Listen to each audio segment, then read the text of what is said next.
Buenas noches con todos los presentes. Se abordará el tema de Corynebacterium diptereae con la participación de Diana Yauca, Álvarez Kelly, Benavides Jennifer, Carrillo Romen y Latuña Jonathan, y quienes habla Bautista Brian, el moderador de este tema. Corynebacterium diptereae es un microorganismo no invasor que se mantiene en la capa superficial de la mucosa respiratoria y en la piel, donde produce una reacción inflamatoria leve. Su factor de virulencia esencial es su toxina, la cual inhibe la síntesis proteica de las células del hospedador. La toxina afecta a todo el organismo, pero su acción más relevante se produce en el corazón, provocando una miocarditis, los nervios una desmielinización y el riñón una necrosis tubular. Abordando esta fase inicial, los síntomas aparecen localmente en las vías respiratorias y la piel como consecuencia de una infección sistemática debido a la absorción y la diseminación de la toxina, por lo cual el algoritmo diagnóstico de pacientes con síntomas respiratorios es esencial para que ayude en la identificación del Corynebacterium y las diferencias de los otros patógenos similares en cuanto a síntomas producidos. ¿Cuál creen que sea el patrón de oro para esta identificación? Diana y Jennifer, ¿me pueden ayudar con esto?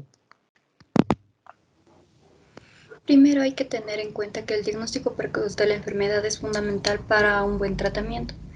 En el diagnóstico de la difteria generalmente se realiza en base a los signos y síntomas que produce la enfermedad. Para confirmar un caso de difteria, las pruebas diagnósticas utilizadas incluyen el cultivo de Corynebacterium diphtheriae y las pruebas de toxigenicidad para evaluar la producción de la toxina difteria. El aislamiento de esta bacteria por cultivo es esencial para confirmar un caso de difteria. Las muestras clínicas para el cultivo se toman de la nariz, nasofaringe, garganta o lesiones de la piel y estas se envían al laboratorio en donde se cultivan con un medio especial que contiene telurito de potasio. Tras su aislamiento se debe determinar la toxigenicidad mediante la prueba de Elec, que indica los microorganismos producen la toxina de la difteria. La producción de esta toxina permite confirmar un caso como la difteria. Bueno, también se sabe que comercialmente no hay disponibles otras técnicas para confirmar los casos de difteria, pero complementando a lo que dijo mi compañera, también se pueden realizar pruebas utilizando la reacción en cadena de la polimerasa en muestras clínicas a confirmar la infección con una cepa potencialmente toxigénica. En este caso, la PCR permite la detección de genes implicados en la producción de la toxina de la difteria, aunque no demuestra la producción de toxina, sino solo la presencia del gen de la toxina de la difteria. Por esto, una prueba positiva de PCR en la ausencia de un cultivo positivo no cumple los criterios de clasificación como caso de difteria confirmado y se da un resultado como probable. Sin embargo, la PCR es particularmente útil en el caso de que la bacteria Corynebacterium diphtheriae presenta en las muestras clínicas sea inviable y por lo tanto no cultivable. Por ejemplo, si el paciente ha comenzado el tratamiento con antibióticos. Por otro lado, la detección de anticuerpos en el suero del paciente generados frente a la toxina de la difteria antes de comenzar el tratamiento con la antitoxina puede ayudar a determinar la probabilidad de un diagnóstico de difteria. Así, niveles de anticuerpos menores de 0,01 unidades internacionales por mililitro generalmente indican ausencia de inmunidad y por lo tanto es más probable un diagnóstico de difteria.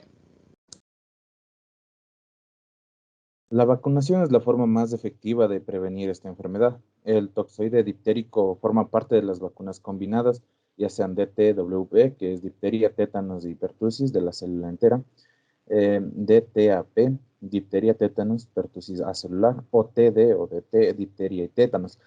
Por lo cual, Rommel, ¿me puedes explicar cómo funciona la terapia con suero en el tratamiento de la difteria?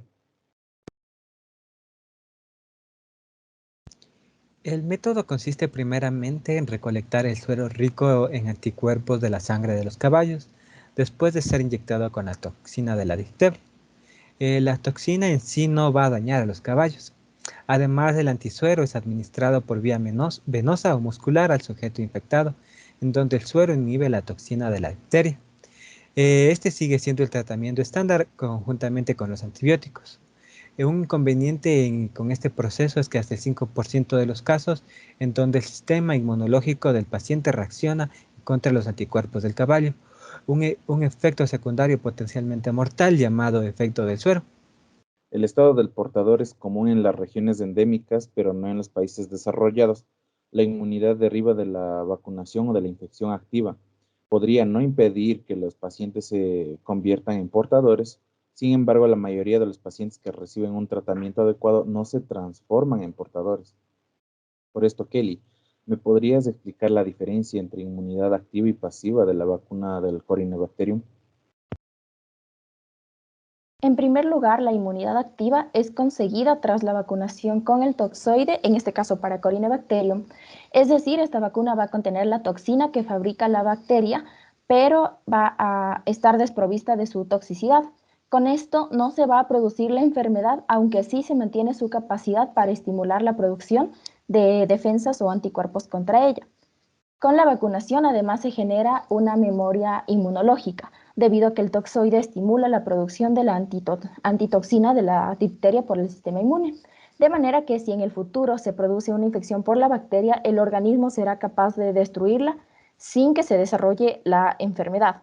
Esto dentro de la inmunidad activa. Ahora, por otro lado, la inmunización pasiva se obtiene con la antitoxina, en la que el sistema inmunológico propio no va a participar en la inmunización y no forma anticuerpos por sí mismo.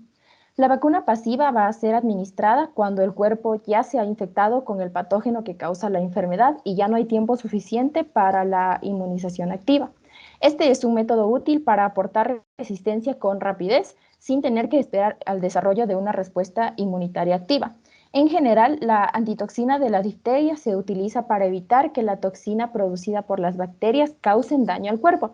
Así, por ejemplo, a los pacientes con alguna inmunodeficiencia genética se les puede inmunizar de forma pasiva, transfiriéndoles mezclas de anticuerpos procedentes de donantes sanos. La vacunación contra la difteria ha reducido drásticamente la mortalidad y la morbilidad de la difteria. Sin embargo, esta sigue siendo un problema importante para la salud infantil en los países con una cobertura deficiente de EPI. Jonathan, ¿me podrías decir las vacunas actuales, en qué se basa y su tiempo de inmunidad?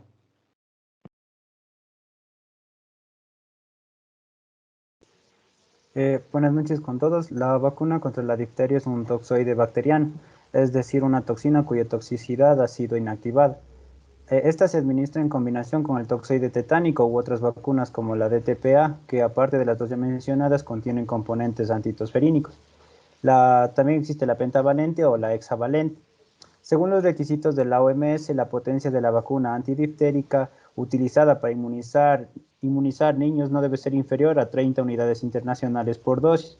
Por otro lado, para vacunar a mayores de 7 años o adultos, se utilizan vacunas de menor potencia, no menos de 4 unidades internacionales.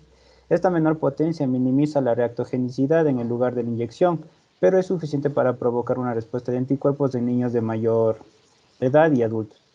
Los toxoides diftérico y tetánico inducen respuestas inmunitarias por lo general satisfactorias en lactantes menores de 6 semanas. Tras la serie primaria de 3 dosis a los 2, 4, 6 meses y un refuerzo a los 18 meses de toxoide diftérico, prácticamente todos los lactantes cuentan con concentraciones protectoras de antitoxina. Para niños de 1 a 7 años no inmunizados, previamente se recomiendan 2 dosis con un intervalo de 2 meses y una tercera dosis de vacuna DTPW o DTAP entre 6 y 12 meses después.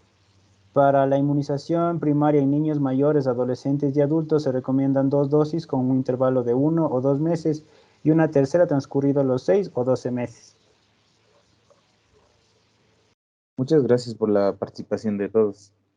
En conclusión, podríamos decir que la difteria es una enfermedad infecciosa causada por el Corynebacterium diphtheriae, que infecta principalmente la garganta y las vías respiratorias superiores, produce una toxina que afecta a otros órganos y la enfermedad tiene un inicio agudo y las principales características son dolor de garganta, fiebre baja y glándulas inflamadas en el cuello. La toxina puede, en casos graves, causar miocarditis, neuropatía o neuropatía periférica.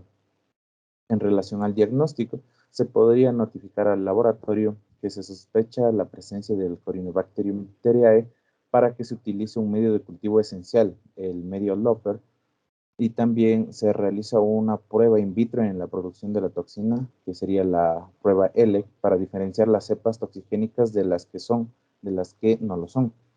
Se pueden identificar pruebas de PCR para el gen de la toxina de la difteria, y todas estas pruebas en conjunto permiten confirmar un caso de difteria. La administración de antitoxina difterica es fundamental en el tratamiento. No obstante, es conveniente combinarla con antibióticos. Estos pueden ser macrólidos, penicilina, ampicilina, cefuroxima, ciprofloxacino, gentamicina y tetraciclina, que serán útiles para eliminar la bacteria y prevenir su transmisión.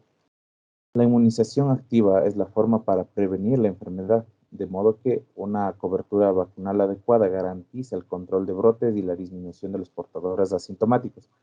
En brotes epidémicos puede utilizarse macrólidos propiamente mencionados para la erradicación de los portadores. Gracias.